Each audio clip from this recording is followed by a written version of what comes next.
Buenos días, alumnos. Hoy vamos a ver lo que son las condiciones bioclimáticas en el diseño, que no es otra cosa que las implicancias que tiene ciertas decisiones de diseño en lo que viene a ser las condiciones finalmente interiores de un edificio. Eso que quiere decir cómo el clima condiciona justamente ciertas decisiones que tenemos que tomar cuando diseñamos. El orden va a ser una clasificación, como dice ahí, en base a una planteada por Rafael Serra y Elena Koch, pero enriquecida por otra bibliografía y también un poco adaptada a nuestro clima, ¿no? Al clima peruano, o a los climas peruanos, mejor dicho, que como ya habíamos adelantado, lo hemos estado viendo, son climas, para empezar, muy distintos a los que hay en Europa, en Estados Unidos, por la cercanía al Ecuador. O sea, son climas todos de sol tropical, pero que las altitudes condicionan una diversidad muy grande, ¿no? Desde desérticos hasta muy fríos y los cálidos húmedos, ¿no? Asociados a la selva, a la costa norte. Entonces, esto lo hemos hablado ya en la sesión pasada, hacer una pequeña caracterización de los climas del Perú, y ahora vamos a ver qué, de alguna manera, cómo condiciona ciertas decisiones en el diseño y un poco la relación que tiene con lo que es la arquitectura conocida como bioclimática, ¿no? En principio, en esta sesión vamos a ver estos dos primeros puntos, que es cómo influye la elección de la ubicación y la corrección del entorno del proyecto, del edificio, y la forma misma del edificio. En cada una de ellas veremos ítems, ¿no? Y de alguna manera no tanto pensando en dar consejos de qué hacer directamente, porque eso sería como una lista de tips, sino más bien cómo cada una de estas condiciones, ¿no? Si un edificio depende de dónde lo pongamos, cómo es la pendiente del terreno, la cercanía o no con el agua, la presencia o no de vegetación, cómo estos factores de alguna manera benefician o no según el tipo de clima y por qué, sobre todo, es lo más importante. O sea, qué nos permite la vegetación en cada uno de los climas, y por eso podemos finalmente saber si es que nos conviene o no, ¿no? esta condición. Eh, en cuanto a la forma, igual, ¿no? La compacidad, qué tan compacto es, la esbeltez, la perforación o la presencia de patios, y finalmente la orientación. En una siguiente, ¿cómo se llama?, sesión, vamos a ver lo que es el envolvente o la piel, o ¿no? Lo que viene a ser lo que separa el interior del exterior del edificio, y por último el interior. Estas vendrían a ser las dos sesiones que tenemos por delante. Una de ellas la vamos a desarrollar ahora, ¿no? Entonces, importante dentro de la elección de la ubicación y la corrección del entorno es que muchas veces nosotros no tenemos la potestad o la capacidad de decidir dónde poner el proyecto. Pero a veces sí, a veces el terreno es grande, es amplio, y nosotros podemos decidir si lo ponemos arriba, abajo, en la ladera, en la parte alta, en la parte baja. Entonces, en el caso que no tengamos esa potestad de decidirlo y nos digan, oye, tu proyecto va a estar, pues no sé, de estar acá en la parte alta, bueno, saber qué va a pasar ahí. Y si va a estar en la parte baja de una hondonada, en un valle, pues saber también qué gano y qué pierdo ahí. Y en función de lo que sé, lo que pasa en estos lugares, si tengo la posibilidad de elegir la ubicación, y si no va en contra de otro tipo de condicionantes que no son necesariamente bioclimáticas, ¿no? Pueden ser constructivas, pueden ser incluso, ¿no? Funcionales, ¿no? De repente a mí me conviene que esté arriba por clima, pero resulta que arriba el terreno es muy malo, o de repente el acceso está por abajo. O sea, las condiciones bioclimáticas que vamos a ver ahora son unas condiciones más a las que hay que, ¿no? Referirse y a las que hay que considerar, pero no son las únicas. En todo caso, si por A o por B nos conviene estar arriba y tenemos que ponerlo abajo, también nos sirve el criterio, porque sabemos qué desventaja, bioclimáticamente hablando, encontramos, por ejemplo, acá abajo. Entonces, un poco para ver de qué se trata, porque esto va a ser un poco las dos sesiones que vienen, de esto se trata un poco la idea, es asumiendo que hay los tres climas típicos, ¿no? El cálido húmedo, que es la selva baja, sobre todo la costa norte, viendo los climas fríos, que son estos climas que están sobre los 2500, 3000 para arriba, y los climas más cálidos secos, que son estos climas desérticos, ¿no? Como climas arquetípicos que vamos a trabajar. Y de repente hacer alguna referencia a Lima, pues justamente decir en qué clima conviene estar en la parte alta, en la parte baja, al medio, etcétera, y en función de eso tomar la decisión final, ¿no? O por lo menos, como les decía, si es que no se puede decidir, por lo menos saber cuál es el problema. Entonces, no sé, empezando así un poco al azar, para el clima cálido húmedo, por ejemplo, en una condición de altura relativa, en una topografía X, la pregunta sería dónde conviene que esté el edificio, en la parte baja, en una hondonada, o en la parte alta, en una cima, ¿no? Ustedes supondrán que en la parte alta tienes una ventaja con un clima cálido húmedo, ¿no? Que es que en la parte alta generalmente hay más viento, cosa que se agradece en un clima húmedo. Hay más radiación también, eso sería contraproducente. Pero también al haber más viento el aire es un poco más seco, cosa que también conviene en un clima cálido húmedo, ¿no? El hecho de estar en la parte baja, acá se acumula un poquito un aire un poco más fresco, quizá 1 grado menos, 2 grados menos, pero bastante más húmedo y sin presencia de vientos, ¿no? Entonces el sol, que sería el problema, porque a priori nos conviene mucho el viento, es más fácil protegerse del sol con una cubierta que generar vientos. Entonces en un clima cálido húmedo, por esos motivos, conviene la parte alta, ¿no? En un clima cálido seco, más bien, los vientos no son necesariamente, acuérdense, no conviene ventilar cuando hace mucho calor, mucha sequedad, porque de alguna manera el aire está demasiado caliente, por encima incluso a veces de la temperatura superficial de la piel, con lo cual el viento lo único que va a traer, además de polvo, es un aire muy muy caliente que va a calentar la envolvente. Entonces, en clima cálido seco nos conviene menos horas de sol, no nos conviene que nos dé el viento muy fuerte y además nos vamos en la parte más húmeda y más fresca de la zona, ¿no? Entonces, cálido seco siempre conviene un poco la hondonada. El dilema de alguna manera viene con el clima frío, ¿no? El clima frío, inmediatamente uno diría, bueno, si me voy arriba, tengo más sol, pero me cae el viento, cosa que no es nada aconsejable. Si estoy abajo, no me cae mucho el viento, pero no me cae el sol tampoco mucho, o sea, me caen menos horas de sol, además que estoy en la zona más fría. El aire frío se asienta en la parte baja, ¿no? Entonces, un clima frío generalmente lo que se escoge son situaciones intermedias, ¿no?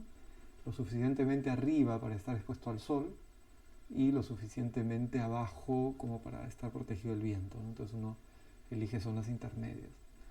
Eso es un poco como, nuevamente como principio. Si por A o por B, como había comentado, nos conviene por un clima frío estar en la parte intermedia y de repente me dicen, no, mira, ¿sabes qué? Tienes que estar acá porque quiero una bonita vista, por lo que sea, pues saber que el problema no va a ser el sol, vamos a tener sol, el problema va a ser el viento, ¿no? Habrá ir pensando en pantallas de viento, eventualmente en muros más gruesos, mayor aislamiento, incluso en semienterrar, bueno, en fin, de eso se trata, ¿no?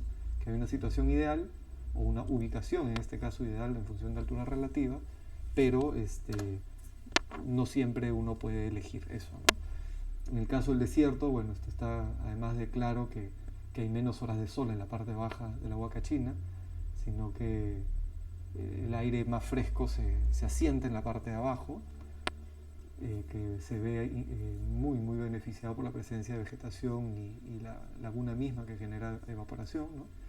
Pero al margen de eso uno sube el cerro y en la parte alta, si uno va al mediodía, hace muchísimo más calor, la temperatura es mucho mayor arriba y el viento es muy incómodo, ¿no? Sobre los 34, 35 grados centígrados, ¿no? Entonces la parte baja te da una situación más controlada, más calmada, donde las horas de sol se reducen, a veces 2-3 horas menos que en una situación plana, ¿no? Diferente es lo que viene a ser en las zonas frías, ¿no? Esto, por ejemplo, es Huancaya, lo que es Noroyauyos, la provincia esta queda dentro del departamento de Lima, ¿no? Bueno, Chirí, si no me equivoco. El tema es que, claro, si este poblado se pone muy arriba por acá, lo que va a tener es una exposición al viento muy, muy peligrosa. Y si se pone muy abajo, va a estar en la parte donde el aire frío helado, que en las noches baja de las partes altas, en este caso de la zona del Pariacaca, en los nevados, ¿no? Y baja por el río, está expuesto no solamente pues, a las crecidas de río, sino a un aire helado que circula en la noche de arriba abajo, ¿no? Esto lo habíamos visto cuando hablábamos de los vientos, ¿no? Entonces, una zona intermedia, ¿no? Protegida del viento por un lado y suficientemente alta para también estar más expuesta al sol. Estas son horas de la mañanita y ya le está cayendo el sol. Es una situación ventajosa, ¿no? Es difícil que ustedes vean pues poblados en las partes altas de los cerros y también muy cerca a los ríos, ¿no? En todo caso, las ciudadelas que pueden conocer como Cantamarca, Rupac, todos esos en las puntas de los cerros eran principalmente eran cementerios o finalmente lugares donde se tenía control del lugar, pero no es que viviera gente, ¿no? Los pueblos siempre han estado un poco en las zonas intermedias.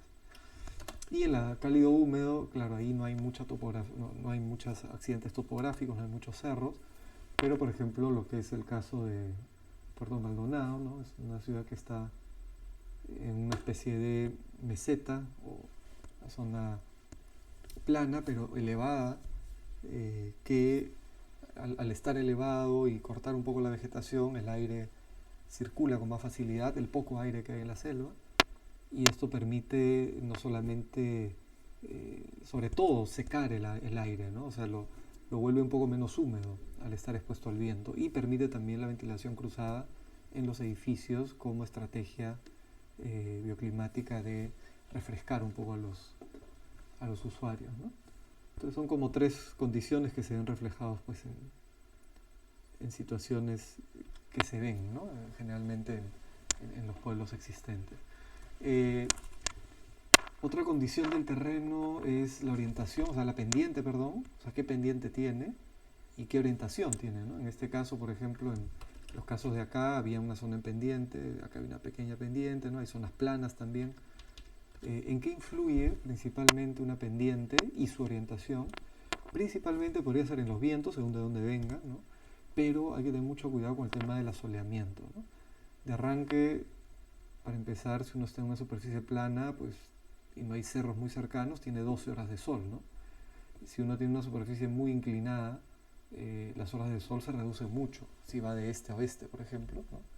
Entonces, si esto es, no sé, como la zona de las Casuarinas, ¿no? Que está mirando al oeste, pues resulta que a las 9 de la mañana recién comienza a caerle un poquito el sol, o sea, son 3 horas menos en los equinoccios que ha recibido y de alguna manera recibe el sol de forma más directa en las tardes, ¿no? Si fuera el otro lado de las brisas, por ejemplo en la Molina, sería al revés, ¿no? Recibiría el sol más bien más en la mañana que en la tarde, ¿no? Pero esto de la orientación es bien importante cuando el norte, por ejemplo, no es este-oeste, sino norte-sur, ¿no? El caso, por ejemplo, en el Perú, que no es tampoco una latitud, o no tenemos latitudes muy fuertes, ya se imaginarán en un valle que va de este a oeste, o de todo caso de oeste a este, ¿no? Como subiendo de Lima hacia la sierra, ¿no? Nosotros tenemos dos opciones, ¿no? O irnos a la ¿cómo se llama? A la ladera norte o irnos a la ladera sur. Como podrán ver acá, si nosotros elegimos la ladera norte, no solamente que en invierno vamos a tener poquísimo sol en la fachada, sino que incluso si hay una mayor inclinación, incluso podría estar en sombra todo el cerro, ¿no? En equinoccio sería esto, está a unos 16 grados hacia el norte, y en verano, más bien hacia acá, tendríamos sol mucho en el techo y además en la fachada, ¿no? Si nosotros nos vamos a la ladera sur, pues la cosa se pone mucho mejor, porque sabemos que el sol en el Perú en general, sea un clima frío o cálido, ¿no? Vamos a tener en el invierno, como Nazca o Ica o Puno o incluso Lima, un sol muy al norte, ¿no? Bueno, bastante al norte para la latitud en la que estamos, y en invierno más bien una gran perpendicularidad, perdón, en verano, que hace que, salvo el techo, no tengamos tanta incidencia solar. Entonces, es mucho más recomendable ponerse en la ladera sur, en el hemisferio norte, en el hemisferio sur, y ponernos en el norte, en el hemisferio norte, ¿no? ¿Por qué? Porque, claro, cuando la latitud es mayor, caso por ejemplo, esto es en Londres, ¿no? En Londres 52 grados es en los equinoccios. Imagínense ustedes en el verano, el sol sigue viniendo del sur, ¿no? Pero en el verano no le va a dar prácticamente nada a la fachada, ¿no? En este caso, pero acá muy poco. Pero el problema es el invierno, ¿no? En invierno lo que tenemos es una zona de sombra muy fuerte, en donde esta zona de acá va a estar prácticamente todo el invierno sin sol, ¿no? Entonces por la justa recibe, bueno, este es el día más corto del año, ¿no? Una semana después, 2 semanas después ya recibe sol. Hubiera sido ideal incluso que suba un poquito y va a tener sol todo el año, ¿no? O por lo menos todo el invierno, que es lo que interesaría. Entonces la condición de la inclinación del terreno, sobre todo una topografía bastante escarpada, sí es importante considerarla. Incluso acá en el Perú, cuando hay cerros muy grandes, muy cercanos, para ver dónde conviene, ¿no? Nuevamente ubicarse. Y si, bueno, nuevamente no queda otra que ubicarse en un lugar, porque eso es lo que compró el dueño, ha comprado ese terreno, pues saber que estás en una desventaja y ver cómo reviertes esa desventaja, ¿no? Otra condición de posición, ubicación, es la relación con el agua. Acá, en cualquiera de los climas también, uno podría, en la medida que exista una masa de agua, estanca en principio, ¿no? Una laguna, un lago, una pequeña lagunita, una poza, incluso una piscina, ¿no? Puede ser artificial, puede ser natural la poza. ¿Conviene o no conviene acercarse a esa poza, ¿no? A simple vista, no sé si lo pueden más o menos intuir, pero lo que nos da una masa de agua es, ante todo, una cierta inercia, o sea, amortigua un poco las condiciones, ¿no? Esto lo habíamos visto cuando hablábamos del caso de Puno, ¿no? De Puno y Juliaca, ¿se acuerdan? O sea, como un lago tan grande como el Titicaca, en este caso, bueno, es realmente grande, ¿no? Tiene una condición de estabilidad térmica el agua, ¿no? El agua no se enfría y se calienta tan rápido en el día. De hecho, en un lago como este, la temperatura es casi la misma, ¿no? Entonces, si nosotros en Puno, sobre todo en la noche, tenemos 2-3 grados de temperatura, eso es en parte porque el lago está a unos 12 grados, 10 grados, 9 grados todo el invierno. Entonces, esto influye en la temperatura inmediata, ¿no? O sea, acá el lago está como temperando toda esta zona inmediata al lago, ¿no? Entonces Puno, pues en la noche tiene 2-3 grados, esto es un día, ¿no? Como 9, bueno, siempre está alrededor de 2-3-4 grados. Y Juliaca, que está ahí al frente prácticamente a 20 minutos, o 40, depende del tráfico, está a -2, o sea, hay 4 grados de diferencia. ¿Por qué? Porque se va alejando del agua, ¿no? Entonces, la presencia de una masa de agua, sea una laguna, sea incluso una pequeña piscina, va a ayudar, porque igual si tenemos en Puno, por ejemplo, una piscina, en el día la piscina va a estar un poquito más, mejor dicho, le va a estar cayendo el sol, ¿no? Y lo más probable es que esa piscina en el día, cuando en Puno, por ejemplo, está haciendo 17 grados, esa piscina seguramente está pues a 10, 12, 13 grados, ¿no? En ese caso, bueno, es de día, pero el problema es la noche, ¿no? Cuando está a 2, 3 grados, como se ha ido calentando todo el día, no solo con la temperatura diurna, sino con la radiación solar. Entonces, en la madrugada, cuando acá haya 2 grados, o peor aún en Juliaca haya -2, ¿no? Esa piscina no va a estar a -2, va a estar seguramente a 8 o 9 grados. Entonces, es mucho mejor tener un elemento o una masa que esté absorbiendo, no absorbe el frío, que esté cediendo calor al aire inmediato, ¿no? Que una masa más fría que esté más bien absorbiéndolo, ¿no? Entonces, esto también vale para un clima cálido seco. En un clima cálido seco, la estabilidad térmica es fundamental. Miren, Nazca, por ejemplo, tiene 28 grados en el día, o sea, no ha hecho tanto calor para hacer Nazca, pero bueno, estamos ya entrando al invierno. Pero todo el invierno Nazca se queda con esto, pero en la noche hace 12 grados. ¿Eso qué quiere decir? Que en Nazca la noche es bastante fresca, casi fría, pero el día es bastante cálido y soleado. Entonces, nuevamente, una piscina en Nazca, lo que va a pasar es que en el día le va a caer el sol, ¿no? Esa masa de agua se va a ir calentando lentamente, venía fresca de la noche, y a las 2, 3 de la tarde, cuando hace 28 grados, lo más probable es que la piscina ya esté pues a 20, ¿no? No más tampoco, porque demora, ¿no? El agua, acuérdense, tiene mucha capacidad calorífica. Entonces, de alguna manera en el día el agua va a estar más fresca que la temperatura que el aire, ¿no? O sea, la temperatura del agua va a ser más fría que la temperatura del aire. Y en la noche va a pasar lo inverso, ¿no? En la noche se iba calentando todo el día, llegaba a 20, 22 grados, hasta 23 de repente. Y en la noche, cuando la temperatura baja a 12, a 13 y hace un poquito de frío, esa piscina más bien va ya no tanto a absorber el calor, sino a cederlo al ambiente. Entonces, cuando afuera hace 12, 13 grados, incluso en Nazca puede hacer 10, 8, esa piscina le va a estar dando calor al aire inmediato, ¿no? Entonces, es muy conveniente un clima cálido seco, tener una masa de agua cerca. Lo es también para el clima frío, ¿no? Incluso para el clima cálido seco, el desértico tiene además otra función, ¿no? Que es justamente, lo hemos conversado así rápidamente, lo vamos a ver con más calma después, una masa de agua con una humedad relativa baja, que es el desierto, y además con radiación y temperatura alta en el día, lo que se va a dar es mucha evaporación, con lo cual eso va a permitir también refrigerar, o sea, bajar la temperatura y subir un poquito la humedad, que es también algo deseable, ¿no? En el caso de un clima frío no, la evaporación va a ser muy limitada en principio, porque bueno, es frío, no hay mucha, ¿cómo se llama?, evaporación por la temperatura, ¿no?, superficial. Incluso, ojo, si ustedes se van a la Puna y van en época de helada, donde la temperatura puede irse por debajo de 5 días bajo cero, incluso si ven una lagunita, esa laguna hasta puede tener una superficie congelada, pero si ustedes se acercan a ella, la laguna en la madrugada, cuando esté haciendo 10 bajo cero o lo que sea, la laguna cerca de ella, o incluso debajo de la capa de hielo, está sobre cero, ¿no? O sea, siempre va a estar más tibia en el momento más frío, ¿no? Y más fresco en el momento más cálido. Entonces, como les digo, la masa ayuda a amortiguar, esa es la palabra, ¿no?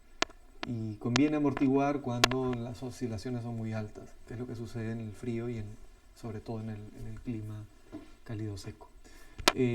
Clima cálido húmedo más bien no conviene, ¿no? Clima cálido húmedo, esto de acá, además de ser una fuente de humedad, de insectos, en fin, el sol y el calor del día la van a calentar mucho, y como en la noche no enfría del todo, va a estar siempre como muy caliente, ¿no?, entre la radiación, la temperatura y esto.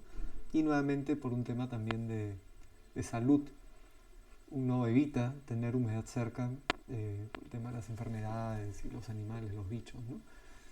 Quizá un río es diferente, ¿no? En el río el agua corre, discurre, suele ser un poquito más fresca también que una zona emposada, ¿no? Entonces, generalmente en una zona cálido y húmeda, antes de construir, generalmente se drena, ¿no?, el terreno para de alguna manera secarlo y con eso hacer más llevadera la alta temperatura, ¿no?, para no elevar más aún su humedad relativa.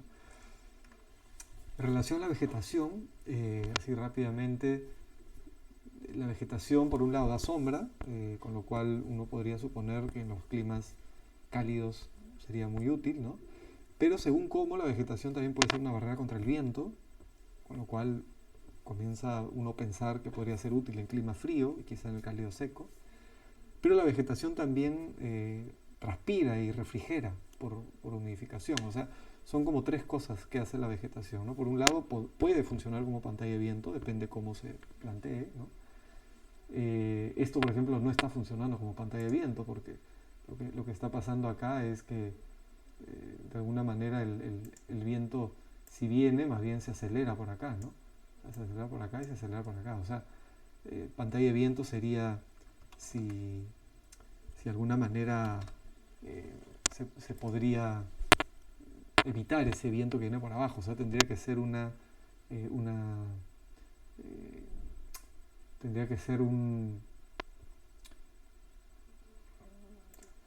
tendría que ser en todo caso una vegetación baja y densa para que realmente la vegetación termine siendo un elemento que evite el paso del viento, ¿no? Entonces, a simple vista, de alguna manera lo que conviene, en todo caso por clima,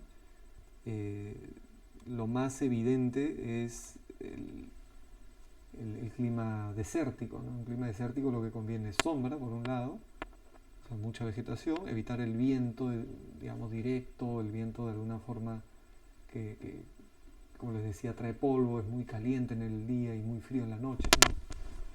Y en tercer lugar, conviene pues que haya refrigeración, con lo cual la humedad de la vegetación también ayuda a bajar la temperatura. O sea, bajo cualquier condición, el exceso de vegetación es muy útil en un desierto. Y más bien, en un clima cálido húmedo, la vegetación podría dar sombra, pero tendría que haber muy poca vegetación, la mínima como para dar la sombra, pero como le dijimos, la sombra la asegura el techo, ¿no? O sea, una cobertura alta, ¿no? La sombra te la puede dar la cubierta. Eh, si puede haber no sé, un árbol alto, no muy frondoso, con no mucha, ¿no? Muchas hojas, que no dé más humedad y te pueda dar sombra, podría ser, ¿no? Y que no te quite el viento y más bien lo pueda hasta incluso acelerar, ¿no? Podría ser en un clima cálido húmedo, pero no mucha vegetación, ¿no? A la que le pones mucho, estorba el viento, humedece, ¿no? Y la sombra, que es lo bueno que tendría, pues lo puedes hacer con la misma arquitectura, ¿no? Lo que quedaría un poquito veremos, suena un poco ilógico, ¿no? O sea, en la selva nosotros encontramos esto, pero nos conviene un poco esto. En el desierto nosotros más bien no tenemos mucha vegetación o nada y aspiramos a esto. Bueno, en bosque seco podría haber algarrobos, guarangos, pero se trata de ir sembrando, ¿no? Sembrando árboles de muy poco consumo de agua, ¿no? Y después de unos 10, 15, 20 años tener en el desierto algo así, es un lujo, ¿no? Hay muchos ejemplos, todos los podríamos ver ya en la clase sincrónica. Quedaría pendiente el frío, ¿no? Un clima frío que conviene. Si yo le pongo mucho árbol, le quita el sol, pero le quita el viento, cosa que sería bueno, pero el sol no. Entonces, en un clima frío lo que conviene es algo muy sencillo, ¿no? Que es cómo ponemos vegetación de tal forma que proteja el viento sin quitarle el sol. O sea, sería vegetación baja, frondosa, un poquito alejada de repente en función de la orientación, ¿no? Que evite que el viento choque a la pared o a las paredes para que no las enfríe, ¿no? Entonces, un ejemplo simpático es, por ejemplo, esta zona en Japón, Shimane. Es un valle, ¿no? Donde lo que ustedes ven son árboles, muchos árboles, son plantaciones de arroz, pero los árboles aparentemente que son cercos de tipo cipreses, ¿no? Muy densos que están abrigando, ¿no? Son como las uves, ¿no? Que están abrigando las viviendas. Entonces, hay viviendas, por ejemplo, esta nueva que recién ha plantado, ¿no? Pero unos años estará así. Y eso evita que el aire frío del invierno choque sobre el edificio y claro, al evitar el choque del viento, la pérdida por conducción en este caso, ¿no? De un viento frío que esté enfriando la pared, se reduce cuando nosotros lo abrigamos, es un decir, ¿no? En este caso no es que lo abrigue, aunque más o menos termina haciéndolo, sino simplemente lo está protegiendo del viento en este caso con la vegetación. Esto también podría ser con piedras, que es lo que hacen un poco en los Andes, ¿no? Unas pequeñas cercos de piedra, las pircas, ¿no? Que también protegen del viento, por ejemplo, a los patios que quedan en medio de la vivienda en zonas rurales, ¿no? Pero la protección del viento con vegetación es una opción, o sea, si logra hacerlo es útil, ¿no? Bueno, en fin, eso es con respecto a el entorno, ¿no? O sea, nuevamente podemos o no acercarnos a unos árboles existentes, podemos plantar o podemos quitar árboles en caso no convenga, ¿no? Igual acá podemos acercarnos o no a una masa de agua o crearla, así sea pequeña, va a ser útil siempre. Acá también elegir un poco la orientación y por último un poco la altura relativa, ¿no? Que es lo que nos conviene. O sea, este cambio en la topografía o este cambio en el entorno es muy muy importante porque es una de las primeras decisiones que tenemos que tomar con el cliente, ¿no? Y si el cliente ya tomó la decisión, yo quiero estar acá abajo, quiero estar en esta ladera, quiero estar cerca de la piscina y quiero además tener vegetación, pues ir advirtiendo, ¿no? Decir, oye, cuidado, mira, estamos en un clima húmedo, cálido, no te conviene tener la piscina muy cerca, ¿no? Va a estar en el día más caliente que el aire y en la noche con el sol que le cayó también más caliente. Te vas a llenar de insectos, se te van a meter ahí los lagartos, o sea, hay un montón de motivos por el cual o por los cuales no conviene las masas de agua y convencerás pues al cliente de ya, pues de repente alejarlo un poco, poner algo en medio, ¿no? En fin. Pero es una primera gran decisión, la ubicación, ¿no? La segunda, cuando nosotros pensamos en un proyecto, es decidir sobre la forma.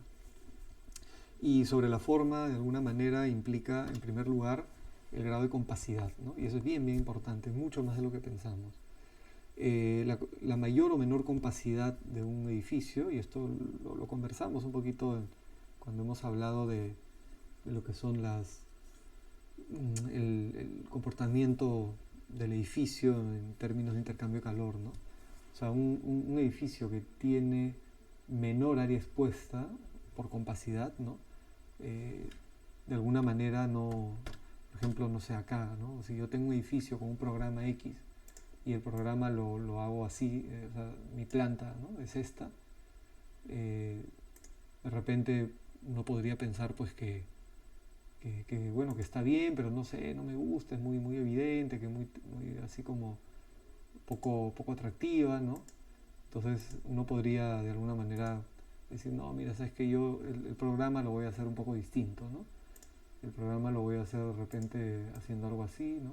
Algo más o menos así, y lo hago además algo así. Entonces, es el mismo programa, pero la superficie expuesta comienza a crecer. Entonces hay que tener cuidado, ¿no? Porque no en todos los climas, imagínate que al final termines haciendo algo, ¿no? Para convencer al cliente en donde digas, no, yo lo que voy a hacer es una cosa así incluso, ¿no? Una cosa así y una cosa así. Y ese es tu programa, ¿no? La misma área. O sea, acá el intercambio de calor, la pérdida o ganancia de calor por conducción, habíamos visto que era directamente proporcional al área expuesta, con lo cual el calor acá va a entrar o va a salir con mucha más facilidad, según la hora, según el clima, ¿no? Entonces, en aquellos climas donde hay mucha oscilación térmica, conviene no exponer más área a un mismo volumen. O sea, la compacidad es fundamental, ¿no? Esto tiene una explicación geométrica, ¿no? De alguna manera dijimos que lo que queremos es que el calor no entre o salga con facilidad en un clima con mucha oscilación, que es el caso del frío en el Perú y del clima desértico. En esos casos conviene las formas más compactas para reducir el área de intercambio de calor, ¿no? Una noche fría en la sierra tendría que tener la mínima área expuesta para que el calor que se pierda sea el mínimo también, ¿no? Nosotros mismos cuando tenemos frío lo que hacemos es nos compactamos, las manos, el cuerpo mismo, ¿no? Tendemos a la esfera, ¿no? La esfera en principio, o el cubo. La esfera es digamos, la forma geométrica que tiene mayor volumen a menor área expuesta, ¿no? La semiesfera tiene un poquito menos, pero por lo menos más estable, ¿no? Y el cubo es también dentro de todo algo muy compacto, con, digamos, forma ortogonal, ¿no? Cuando hablamos de un paralelepípedo ya la cosa cambia bastante, ¿no? O sea, un mismo volumen se reparte y peor todavía si comenzamos a sacar cubitos y los comenzamos a exponer un poco a la temperatura exterior, ¿no? A las condiciones exteriores. Entonces, de alguna manera es bien, bien importante este concepto. Es exactamente el mismo que manejamos con las teteras o las ollas, ¿no? Que tienden a ser bastante esféricas, ¿no? Se trata de que uno lo que quiere es calentar una cantidad, un volumen, en este caso de agua, no de aire, lo más rápido posible, de la manera más rápida posible, que eso implica mayor eficiencia en la energía, menor gasto de tiempo y menor gasto de energía, ¿no? Entonces, si hacemos una tetera cúbica, pues el área expuesta será mayor, entonces mientras vas calentando por arriba, se va disipando más rápido por abajo, entonces lo que se busca es la compacidad, ¿no? El helado también no te lo sirve en una bola porque se vea bonita, ¿no? Sino porque la bola justamente se va a derretir más lentamente porque tiene menos superficie expuesta, ¿no?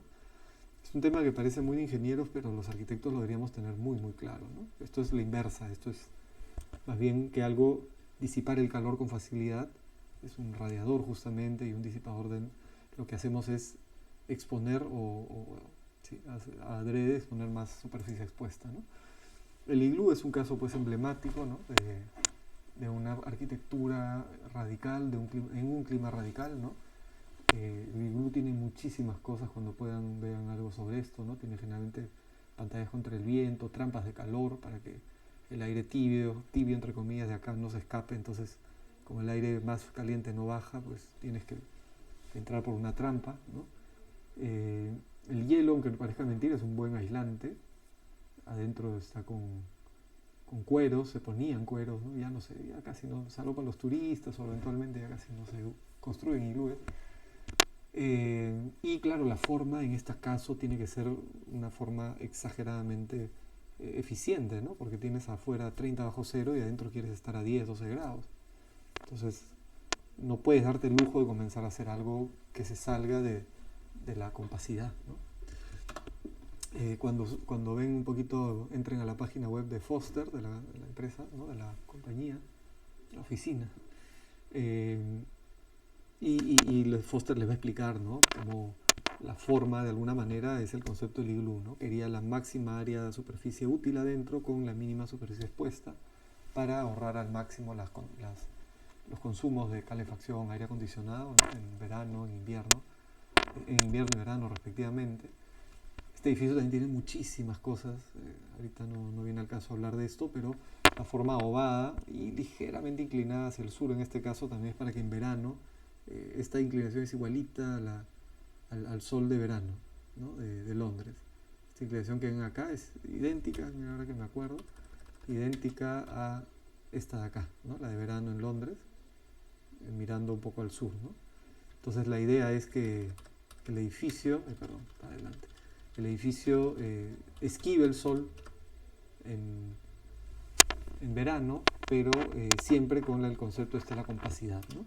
Y también acá sin mucha teoría, pero con mucha práctica, que no deja de ser el ensayo-error, el empirismo no deja de ser también una forma de ciencia, ¿no? El poblador en la Puna, acá en Perú, cuando hace su cabaña temporal para pastoreo y esto, construye su cabañita y no solamente que también es sísmicamente más estable, ¿no? Sino que sabe perfectamente que si hace un rectángulo, un edificio, un dormitorio de planta rectangular, va a pasar más frío que si tiene esa forma, además de muy aerodinámica, eventualmente tiene mucha menos superficie expuesta, con lo cual cuando él entra y duerme, el calor que él genera y el calor que se ha ido acumulando durante el día, ¿no? En la piedra y esto, va a tener menos superficie por donde escaparse por conducción en la noche, ¿no? Otra cosa bien interesante de esto, pues que supera cualquier otra arquitectura, salvo la de, ¿no? Supera la de Foster, ¿no? Es que, claro, construye con lo que tiene, ¿no? O sea, acá lo único que tienes es piedra y hicho, y con eso es el edificio, ¿no? Acá lo único que tienes es hielo, y con eso es el edificio. Habría que preguntarle a Foster de dónde ha traído todo, ¿no? Y, digamos, todo lo que te ahorras, buena parte te lo has gastado ya en los materiales. Bueno, es difícil, ¿no? Hacer algo de 5 o 6 pisos sin llegar a lo high-tech, pero esto tiene su gracia y depende de la escala que uno use, necesite, o el ámbito donde uno diseñe. Sería absurdo pues acá usar concreto, no sé, en fin, ¿no? Pero bueno, es eso, la compacidad es fundamental, ¿no? No es lo mismo una casa en Suecia que una casa en Italia, ¿no? En Suecia no podrían darse este lujo ahora que se sobreaísla, pero esto es un lujo, ¿no? En Italia el clima es mucho más, digamos, menos riguroso, ¿no? Tiene más vistas, está mejor ventilado en verano, todo, pero si esto en invierno, si este edificio lo pasas a Suecia, pues el gasto de energía, de calefacción, sería brutal, ¿no? Entonces depende de dónde uno tiene que saber diseñarlo, ¿no? O sea, si mi planta va a ser un puño o una mano abierta, esto como idea, ¿no? Eso depende del clima, ¿no? Nuevamente, en un desierto, en un clima frío, conviene la compacidad, ¿no? En un desierto en donde también en el día es muy caliente y la noche es muy fresca, tirando a fría, tampoco conviene pues hacer esto, ¿no? Porque si no, la oscilación que hay fuerte afuera se va a comenzar a replicar adentro. Así que la compacidad también es importante en un desierto. Lo van a ver así en la arquitectura árabe, ¿no? Son objetos muy, muy compactos. Un clima como el limeño no interesa mucho porque la diferencia de temperatura interior-exterior no es muy marcada, ¿no? Y en un clima cálido y húmedo sí podría uno hacer algo menos compacto, ¿no? No es tan obligatorio, pero podría, y podría ayudar en parte, ¿no? Porque cualquier exceso de calor al interior, sobre todo en la noche, se va a disipar mejor si tiene mayor área por donde salir. Pero bueno, esto no es... A veces hacer algo así como volumen no es muy útil al interior, ¿no? En fin, eso es con la compacidad. Una segunda cuestión es la esbeltez, ¿no? Que hay que tomar una decisión sobre eso.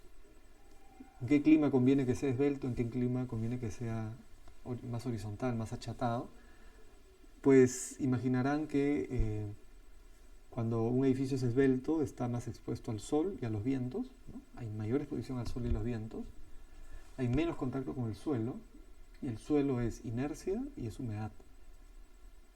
O sea, son esas dos condiciones principalmente. Y tienes más área expuesta también, ¿no? Hay más área expuesta que si este proyecto lo resuelves de manera horizontal, ¿no? O sea, no es lo mismo esto que esto, ¿no? Entonces, ¿dónde conviene en principio que, por ejemplo, un edificio sea muy esbelto? Uno diría, ¿dónde no me interesa la inercia y si la ventilación es en el cálido húmedo, ¿no? O sea, tienes más área expuesta, tienes poco contacto con el suelo, que es humedad, es inercia. El único problema es que, claro, está más expuesto al sol, pero eso otra vez se puede manejar con parasoles, ¿no? O sea que en un cálido húmedo sí conviene de alguna manera esta condición, ¿no? Es más costosa, evidentemente, ¿no? Hay que cimentar mejor, es un tema, esto es más barato. Pero acá tienes mucho contacto con el suelo, que eso conviene en climas sobre todo desérticos, ¿no? Para buscar la inercia del suelo, que tiene una condición de temperatura muy estable, muy cercana a la condición media, ¿no? Acuérdense otra vez de Nazca, ¿cuál es la condición media entre 28 y 12? Pues más o menos 20 grados, ¿no? 28 más 2 entre 2, más o menos 20, con el sol ya 22 grados. ¿Qué quiere decir? Que el suelo por acá, un metro, medio metro, y acá adentro el suelo está al 20, 22 grados todo el día. Esa es una ventaja tanto en el día como en la noche, ¿no? Porque está de alguna manera amortiguando. Entonces, en cálidos secos conviene de alguna forma la forma más asentada, está menos expuesto al viento, está más en contacto con el suelo, con lo cual hay más inercia y un poquito de humedad, que conviene el clima desértico. Y eventualmente, claro, si está menos expuesto al sol, que viene por todos lados, tiene menos área expuesta, cosa que está bien, pero sí hay que cuidar el techo de la radiación, ¿no? Que en el desierto es muy, muy intensa, ¿no? Y en un clima frío también conviene algo que no sea esbelto, ¿no? Porque clima frío es preferible tener más contacto con el suelo, con un aire que tiene una oscilación mayor. Eventualmente lo que hay que hacer en el suelo de preferencia es aislarlo un poco para también algo en la noche, sobre todo cuando tienes el interior tibio del día que lo has capturado, que no solamente aislar las paredes y el techo para que el calor no se vaya por ahí, sino también el calor se suele ir por debajo de la losa, cerca del perímetro, ¿no? Eso habría que controlar también, ¿no? Entonces, nuevamente, en Lima es un poco indistinto, en Lima depende, ¿no? En verano quizás nos convenga algo más así, en invierno, pero en clima moderado no es tan relevante esta decisión. Muchas veces, nuevamente, ¿no? Estás en medio de Juliaca y te piden hacer un edificio alto, hay que hacerlo, ¿no? Por un tema de precio de terreno, qué sé yo. Simplemente saber que vas a estar más expuesto al intercambio de temperatura, vas a estar más expuesto al viento, te va a caer el sol por un lado, luego por el otro. O sea, es una desventaja, ¿no? Entonces hay que aislar más, hay que proteger del viento y hay que convencer al cliente de hacer lo menos esbelto posible, ¿sí? Para no exagerar, ¿no? Luego la perforación, que vendría a ser la presencia de patios, o sea, ver hasta qué punto conviene que existan patios en perforaciones, no ductos o patios en un proyecto. ¿Qué significa hacer un patio? Pues muchas veces el patio es muchas veces una necesidad para es extraer, ¿no? un pequeño volumen para generar un espacio a partir del cual ilumines y ventiles a esas zonas que sin eso no se podrían, ¿no? Entonces, patios van a encontrar en todos los climas, ¿no? pero principalmente en los climas desérticos y en los climas cálido-húmedos, ¿no? Los patios amplios, en fin, ¿no? En climas fríos, si hay un patio, generalmente, si es muy frío el clima, es más nuevamente por un tema de compacidad y una zona interior que quedó muy oscura, ¿no? Podría ser un patio vidriado, una especie de atrio, o a veces simplemente se prescinde, ¿no? Pero nuevamente, un patio, ¿qué cosa te está dando? Te está primero aumentando el área expuesta, ¿no? Porque acá hay más área de intercambio con el exterior. En segundo lugar, está ayudando a que si hay ventilación sea un poquito más eficiente. Entonces, bajo cualquier concepto, ¿no? Hacer esto en la selva, si es un proyecto grande, pues lo que conviene es resolverlo con muchos patios porque son espacios de sombra, espacios que permite circular mejor el viento, ¿no? Secar un poco el interior, cálido o húmedo, como les digo, de preferencia podría ser algo así, si es que no es una forma menos compacta, ¿no? Sería lo ideal. En frío y cálido seco, si hablamos solo de la parte térmica o de la posibilidad de que no haya intercambio de calor, uno podría decir, bueno, no pongo patios, pero nuevamente en el climas fríos a veces se tiene que poner un pequeño patio para iluminar. Ahora con la posibilidad de poner transparencias, la cosa podría mejorar, ¿no? Con un pequeño patio acá y una claraboya, un techo vidriado, un techo translúcido de policarbonato, podría convertir el patio en un invernadero, sería lo ideal, ¿no? Entonces ya no se convierte en un intercambiador de calor, pero sí en un captador, ¿no? En el caso del desierto, lo que van a ver casi siempre es la presencia de un patio, tampoco muy grande, ¿no? Patios grandes de repente convienen acá. Pero en un desierto el patio es bien interesante porque siendo pequeño, ¿no? Generalmente lo que van a ver en climas desérticos fuertes, o sea, nuevamente acá en el Perú no hay muchos, ¿no? Son las zonas de desierto un poco alejadas del mar. Pero lo que van a ver en un clima desértico es generalmente un pequeño patio eh, con tratamiento, o sea, con sombra, con vegetación e incluso a veces con agua, con fuentes de agua, piletas o eh, una sequía que cruza el patio, o es el patio donde se lava la ropa, donde se cocina, donde se baldea, donde están los animales, en fin, ¿no? O sea, lo que vamos a ver son siempre patios con árboles, con vegetación, una huerta, ¿no? Entonces, esto en un clima desértico es fundamental porque, como les había comentado, el desierto si tiene un problema es que el exterior sube y baja la temperatura muy fuertemente y el exterior generalmente está súper soleado y con viento y con arena y con temperaturas muy altas, ¿no? Y en la noche muy bajas. Entonces, generalmente el patio es un espacio exterior, pero más controlado que el espacio exterior de todo el edificio. Entonces, generalmente en un desierto los edificios, ¿no? Antiguos, sobre todo digamos, no me refiero a lo que se hace ahora, ¿no? Pero lo correcto, lo ideal es cerrarse hacia el exterior y abrirse al patio, ¿no? Y el patio es un aire más controlado, es un aire refrescado por la vegetación, refrescado por el agua, sombreado, entonces uno ventila lentamente por convección desde el patio hacia los ambientes, ¿no? Entonces, un pequeño patio en cálido seco sería lo ideal, pero un patio con tratamiento. Un patio eventualmente, si podemos prescindir de patios en fríos, mejor, ¿no? Si es que no hay problemas con la luz. Y en cálido húmedo, de repente lo mejor es prescindir de patios si es que la forma es súper poco compacta, pero si la forma es compacta sí conviene hacer patios, ¿no?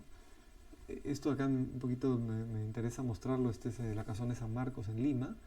En Lima las dos formas funcionan más o menos, ¿no? De alguna manera puedes tener patios grandes o puedes tener muy pequeños patios. En Lima en verano la ventilación es útil, ¿no? Y esto está bastante bien ventilado. En invierno podría ser un poco frío, pero si se cierran las ventanas tampoco es que sea un problema con el invierno tan suave que tenemos. O sea que en Lima funciona esto, ¿no? Y también funciona un poquito la cierta compacidad con masa, con sombra, ¿no? Porque hace que en verano también esto sea bastante fresco, aunque un poquito, cuando está mal ventilado se siente, se huele. Esto se los digo por experiencia propia acá, lo he recorrido bastante bien. Pero es fresco en verano, casi tanto como esto, pero sin viento. Esto ya apela a la masa. Y por otro lado, en invierno también de alguna manera es casi que se comporta mejor que esta parte, ¿no? Me interesa mostrar esto, ¿por qué? Porque si tú llevas esto a la puna, esta zona sería demasiado fría, ¿no? Y más bien en la selva funcionaría bastante bien, ¿no? Con el aire ahí cruzando y todo. Y más bien esta zona de acá en la selva sería muy, muy arriesgada, muy complicada, ¿no? El viento no correría, se acumularía el calor ahí en las paredes. Y más bien en zona fría podría funcionar casi mejor esto que esto, ¿no? Zona fría, los patios más pequeños son un poco una mejor solución, ¿no? Pero nuevamente el patio es importante, es una estrategia en sí misma la casa patio, que viene desde Mesopotamia incluso, ¿no? Pasa por Grecia, Roma, toda la arquitectura árabe está en función del patio, esta que luego a través del sur de España llegó a Lima, ¿no? El patio es un elemento a considerar, ¿no? Como estrategia en sí, ¿no? Y por último, la orientación, o sea, la forma y la orientación, ¿no? ¿Qué conviene en función del clima? Pues esto es lo que van a encontrar generalmente en los libros de bioclimática, casi todos te hablan un poco que, claro, al estar cerca del Ecuador, el clima es más tropical, se asume, ¿no? No es el caso de todo el Perú, pero sí podría ser el caso de la selva y de Tumbes por ahí. Entonces, cerca del Ecuador se asume que hay más radiación, se asume que hay más temperatura y que el sol cae más del este y el oeste, ¿no? Entonces se plantea una planta más en este sentido para tener una buena ventilación y tener una mejor posibilidad de protegerse del sol, ¿no? Entonces hay más necesidad de viento y menos de radiación. En la medida que uno va más hacia el norte, se asume que el sol ya tiene un recorrido también de este a oeste, pero yéndose al norte el sol se inclina hacia el sur, ¿no? Entonces la necesidad de viento se va haciendo cada vez más pequeña, incluso acá hay que protegerse ya del viento, ¿no? En invierno sobre todo, y más bien se necesita radiación, sobre todo en invierno nuevamente, ¿no? Entonces la planta tiende a ser un poquito más, si no compacta, comienza a ser más útil en el otro sentido, ¿no? Esto de acá, claro, para Perú no valdría tanto así, tendríamos que hacer uno parecido, pero por altitud, ¿no? O sea, las altitudes bajas estarían más la selva, la costa, en este plan, ¿no? Y en la sierra de repente más que así, más compacto, ¿no? Y tratando de orientar hacia el sol. Orientar hacia el sol según el uso, ¿no? O sea, si son dormitorios, pues al sol de la tarde, si son espacios de uso de día, podríamos orientarlos al sol de la mañana. Y eventualmente también, ojo, los espacios de uso, los que más calor necesitan, nunca ponerlos al sur, porque al sur prácticamente no cae el sol, ¿no? Generalmente, bueno, el viento en la costa viene generalmente al sur, pero en la sierra, en la selva es un poco indistinto, va a depender mucho del valle, de esto, ¿no? Y como un resumen nuevamente, previo, otra imagen de Oljay, del libro de Oljay, que resume un poquito estas 4 grandes climas, ¿no? En donde en un clima frío la compacidad es importante, ¿no?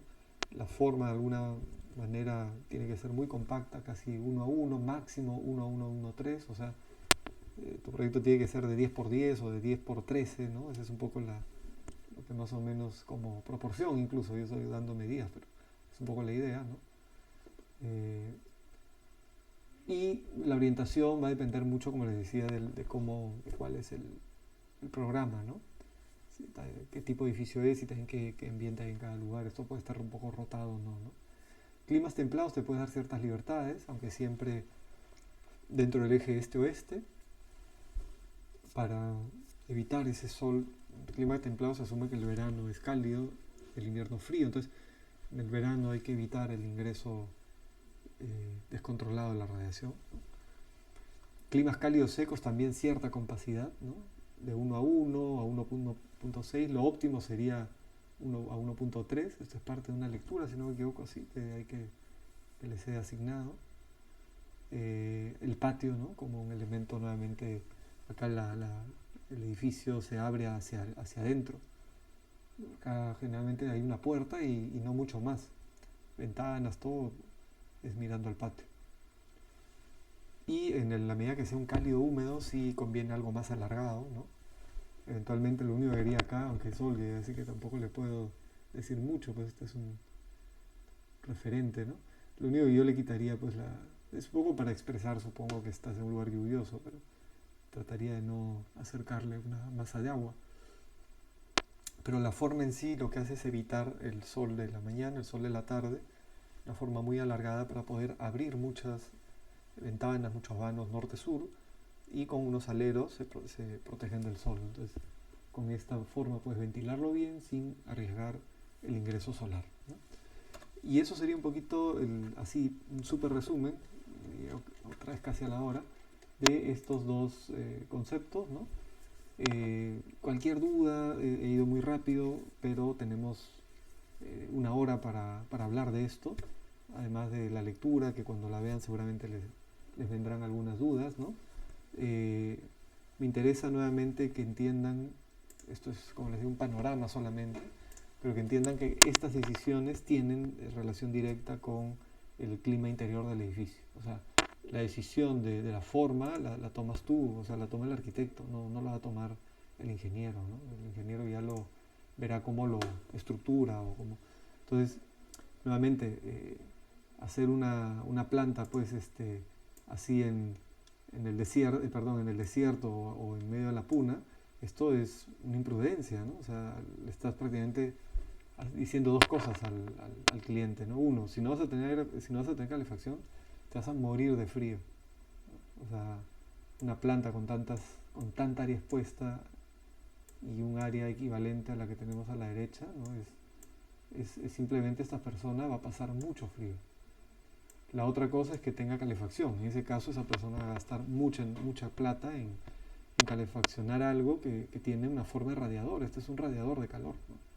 Entonces, esa decisión es fundamental, ¿no? Y eso hay que tomarla. Es una decisión que hay que tomar. No quiere decir ahora que en la puna solo hagamos putucos, ¿no? No sé si los conocen los putucos, o solo vamos a hacer tipo iglús, no se trata de hacer ahora toda semiesfera, porque una semiesfera es a veces difícil de construir y también difícil de amoblar, y en fin, pero uno tiene que saber dónde meterse, ¿no?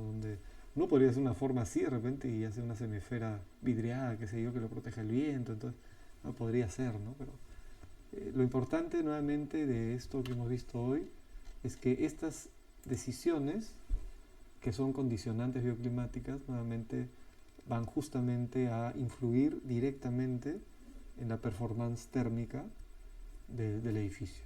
Lumínica también, acústica también, ojo, eso lo vamos a hablar en las últimas dos clases, pero las decisiones, si son mal tomadas, en términos bioclimáticos, va a influir directamente o en el confort o en la economía del usuario, ¿no?